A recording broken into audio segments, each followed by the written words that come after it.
세 종류의 탄도미사일 보유 현무는 우리 군이 보유하고 있는 미사일 중 지대지 미사일에 붙는 이름이다. 북방을 지키는 수호신이라는 뜻이다. 현무 계열 미사일은 현무-2A, 사거리 300km, 현무-2B 500km, 현무-2C 800km 탄도미사일과 현무-3 1000km 순항미사일 등이 있다. 현무-3 순항미사일은 사거리를 1500km로 늘릴 수도 있어 북한은 물론 유사시 중국이나 일본의 목표물도 정밀 타격할 수 있다. 유사시 북한 주요 목표물에 대해선 현무-3보다는 현무-2 탄도미사일이 주로 활용된다. 현무-2가 현무-3보다 훨씬 빠르고 탄도 위력이 크기 때문이다. 현무-4는 현재 대한민국이 개발한 2톤의 탄두를 장착한 세계 최고의 벙커버스터이며 차후 개발될 B형은 무려 탄두 4톤을 장착하는 미사일이다. 괴물 벙커버스터로 알려진 국산 신형 탄도미사일 현무-4 최대 사거리 800km의 사거리를 300에서 500km로 줄일 경우 탄도 중량이 4, 5톤 이상으로 늘어나 지하 깊숙이 있는 이른바 김정은 벙커도 파괴할 수 있는 것으로 알려졌다. 미, 러중 등 강대국은 물론 북한의 단거리 탄도미사일도 탄두 중량은 500kg 1톤 수준이어서 5톤 이상 수준은 세계적으로 유례가 없는 것이다. 역사 2017년 9월 3일 북한이 6차 핵실험을 단행하자 4일 트럼프 대통령은 문재인 대통령에게 전화를 걸어 탄두 중량 해제 요청을 받아들였다. 북한의 6차 핵실험 이전에 한국은 탄두 중량 증가를 계속 요청해왔다. 현재 한국군이 운용 중인 현무-2 탄도미사일의 탄두 중량도 500kg 1톤이었다. 현무-4가 이를 뛰어넘는 탄두를 달 수 있게 된 데엔 지난 2017년 미사일 지침 개정이 결정적인 역할을 했다. 당시 문재인 대통령과 미 트럼프 대통령은 한미 정상회담을 통해 800km 미사일의 최대 2톤 탄두를 달 수 있고 사거리를 줄일 경우 탄두 중량을 늘릴 수 있게 해 사실상 탄두 중량 제한을 철폐하는 데 합의했다. 미국의 탄두 중량 제한 철폐는 우리 군 관계자들도 반신반의했던 사안이었다. 정부의 한 소식통은 종전 미국의 행태로 봤을 때 탄두 중량 제한 철폐는 기대하기 어려웠던 사안이었다며 하지만 통 크게 결정하는 트럼프 대통령의 특성을 우리가 잘 활용해 끌어낸 측면이 있다고 말했다. GBU-28 벙커버스터, 중량 2.2톤, 탄두 중량 286kg, 5000사이 강화 콘크리트 6m 관통 지표면 30m 관통. 우리 공군은 이미 미국에서 도입한 GBU-28 벙커버스터 정밀유도 폭탄을 보유하고 있다. 걸프전 등에서 활약한 무기로 철근 콘크리트는 6m, 일반 토양 흙은 30m 이상 관통에 들어가 폭발한다. GBU-57 벙커버스터, 중량 14톤, 탄두 중량 2.4톤, 5000사이 강화 콘크리트 60m 관통. 미국은 재래식 무기 중 가장 강한 관통 능력을 가진 것으로 알려진 GBU-57MP 벙커버스터를 개발해 운용하고 있다. 중량 14톤의 탄두 중량도 2.4톤에 달해 철근 콘크리트는 강도에 따라 8에서 60m를 관통할 수 있다.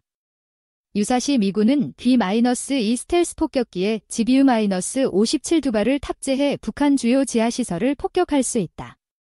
한국군은 GBU-57의 3배 관통력이라고 평가하므로 5000사이 강화 콘크리트 180m 관통 능력을 가진다는 의미인데 오보로 의심되며 5000사이나 되는 강화 콘크리트 벽을 180m 두께로 만드는 나라도 없고 그걸 뚫는다는 것도 비상식적이다.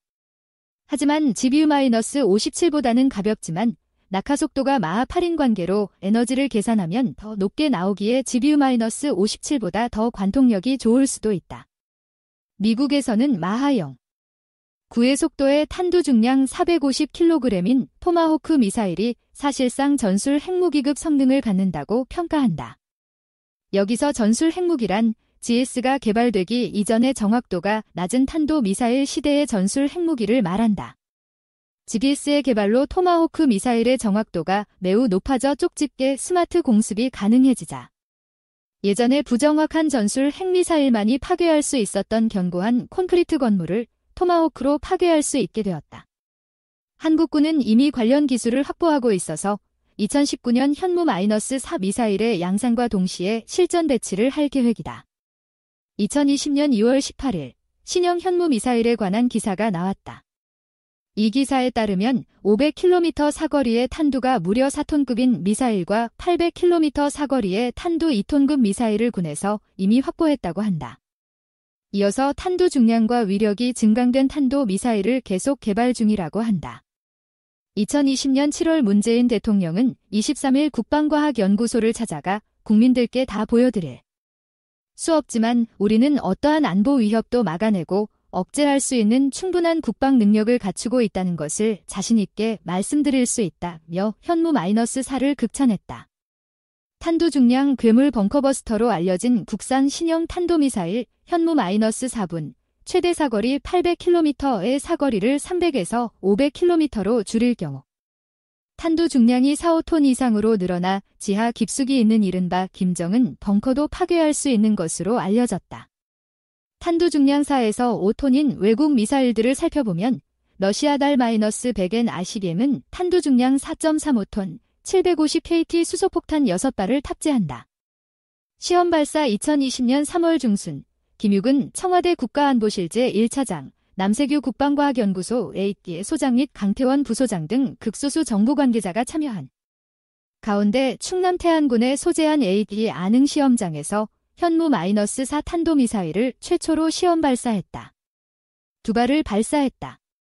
국립해양조사원은 현무-4 탄도미사일 첫 시험 발사를 위해 3월 16일부터 22일까지 서해안 일대에 항행경보를 발령했다. 정상 사격 각도보다 높여 고도를 늘리는 대신 직선 비행거리를 줄이는 고각 발사를 했다. 2발 중 1발은 성공했으나 1발은 불발됐다.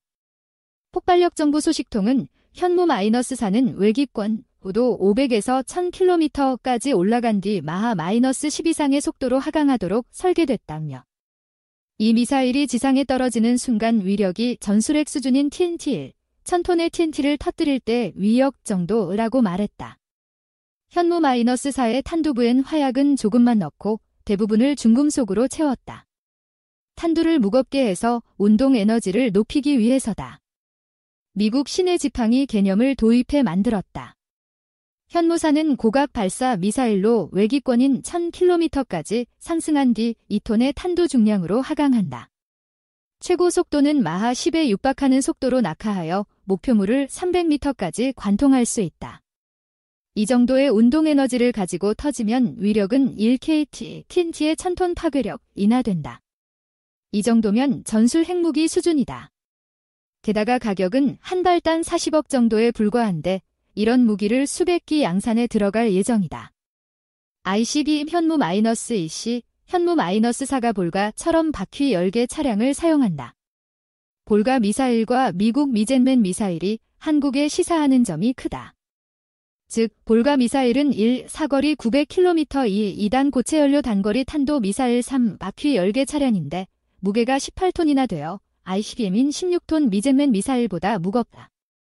2020년 현재 한국은 1. 사거리 800km 2. 2단 고체연료 단거리 탄도 미사일 3. 바퀴 10개 차량의 개발 제한이 있는데 이 세 가지를 잘 조합하면 ICBM 개발이 충분히 가능하다는 점이다. 즉 A모델은 고추력 미젠맨 1단만 사용하고 B모델은 저추력 1단의 미젠맨 2단, C모델은 중추력 1단의 미젠맨 3단을 사용하면 A, C 모델 모두 1. 사거리 800km 2. 2단 고체연료 단거리 탄도 미사일 3. 바퀴 10개 차량이다. 그러나 유사시 또는 비공식적으로 미젠맨 123단을 결합하기만 하면 ICBM이 되는 것이다. 미젠맨 미사일은 탄두 중량 500kg인데 미니트맨 미사일의 1MTW-59 핵탄두 무게가 250kg, MKORV가 200kg으로 탄두 중량 450kg이면 1메가톤 핵탄두가 가능하다. 1메가톤은 단 한 발로 서울시 1000만 명이 몰살된다는 위력으로 유명하다. 주변국을 자극하지 않고 미국과의 한미 미사일 지침도 위반하지 않으면서 합법적으로 ICBM을 개발할 수 있게 되었다.